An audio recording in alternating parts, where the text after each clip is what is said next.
I'm Cliff Ribner, and I'm going to talk about the abomination which is called the filibuster. And what the filibuster is, it's a rule of the Senate, a rule they are not allowed to pass. And it is literally the 8 billion-pound gorilla in the room, hiding in plain sight, that nobody is talking about directly. But I am. I'm telling you, it has to be repealed. It's unconstitutional. And if it doesn't get repealed, President Trump is not going to be able to drain the swamp, because that swamp is created by legislation and regulations passed by administrative agencies since 1906, basically.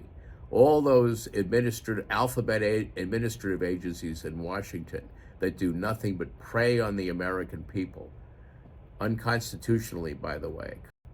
And they pass what are called regulations. They call them that because they can't qualify as laws. Article 1 of the Constitution has very specific procedures for what's required for something to be a law, and they don't qualify. Congress passed what they call the Administrative Procedure Act in 1946 to try to justify what they're doing, basically to legalize what is illegal. And it tries to turn those things into things that have the force of law, even though they can't call them laws. But the Constitution is very clear. All legislative power is vested in the Congress, and they can't delegate that. And that's what they've done with those agencies.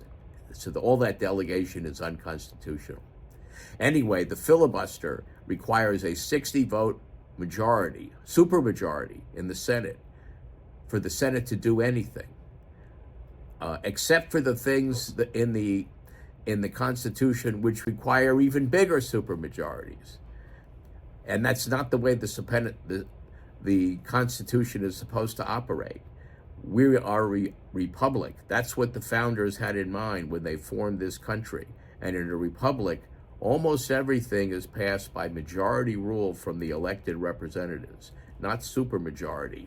Supermajorities are the exception to the rule, not the rule. And what the Senate did in 1806 is they passed a rule. They were tricked into doing it by a traitor, Aaron Burr.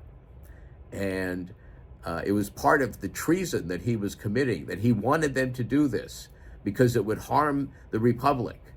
And that's why he wanted them to do it. And the senators have kept that all these years because they corruptly benefit from it by making all those deals they make among themselves for pork, buying each other's votes with our money, because what the filibuster requiring a supermajority does, it requires 60 votes. Even 59 won't work. And we all know how hard it is to get 60 votes in the Senate for anything. And what it is that requires the minority to go along with the majority, so that the minority is in a position to veto the majority rule of the country. And that's what happens with the filibuster. It makes the minority rule. It gives more power to the voting of minority members than to the majority, because the majority can't pass anything or repeal anything without getting the minority to go along with it. And they have to get a big chunk of them to do that. And they have to make massive payoffs. And they love that fact, the senators themselves, because that's the source of all of their own power they get at our expense. Anytime you have a government, every bit of its power is taken drop for drop from the citizens. And the senators have stolen that power from the people by having that unconstitutional filibuster in there. And I'm going to read you provisions of the Constitution that show that it's unconstitutional. First, the Constitution already has a bunch of requirements for certain types of votes to be by supermajority.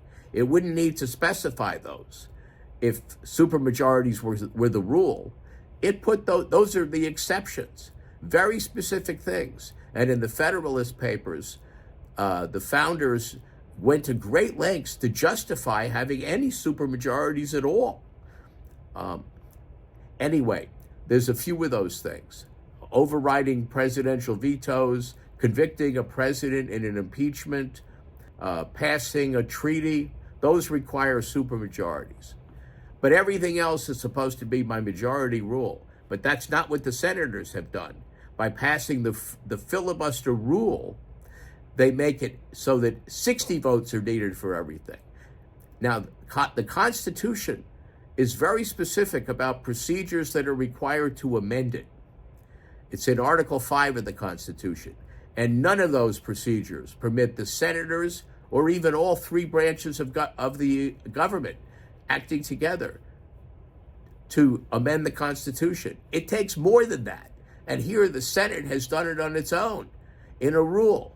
And I'm going to read you what it is in Section 5 of Article 1, there's a provision, and I'm going to quote it: each house may determine the rules of its proceedings.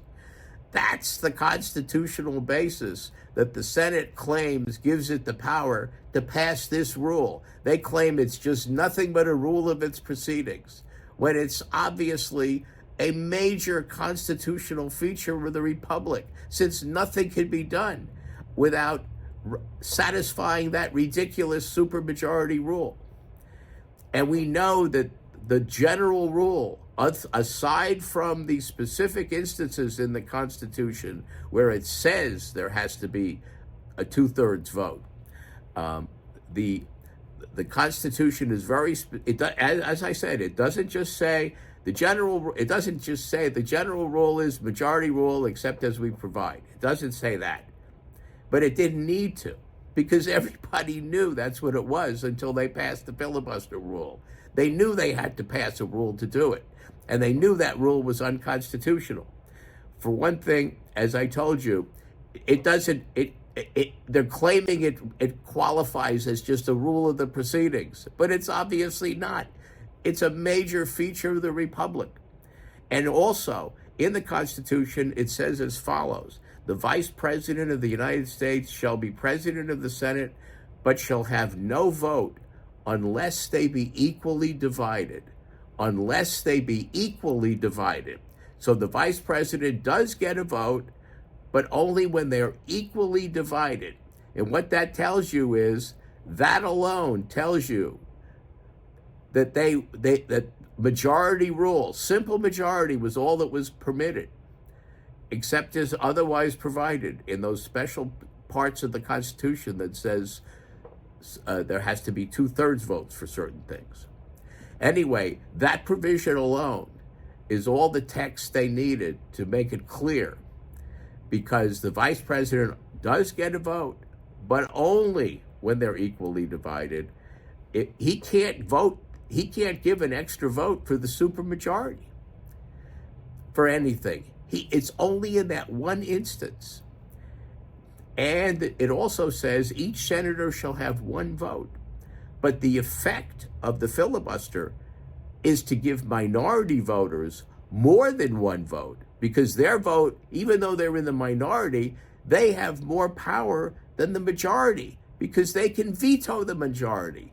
And they can extract extortionate payments, all made at our expense, in order to get anything passed, or even more importantly, to get anything repealed, any laws or regulations. And until the Senate does what it needs to do constitutionally and repeals that filibuster, we are stuck with the existing laws of this nation and all those hundreds of thousands of pages of regulations by those administrative agencies that no one could possibly read, and violation of which is considered a crime. Isn't that amazing? It's criminal to violate regulations that shouldn't have been passed in the first place. And all of that stuff needs to get repealed, or we will not be a republic again. Thank you. I'm Cliff Ribner. And if you like listening to what I have to say, follow me and read my articles at my website, cliffordribner.com.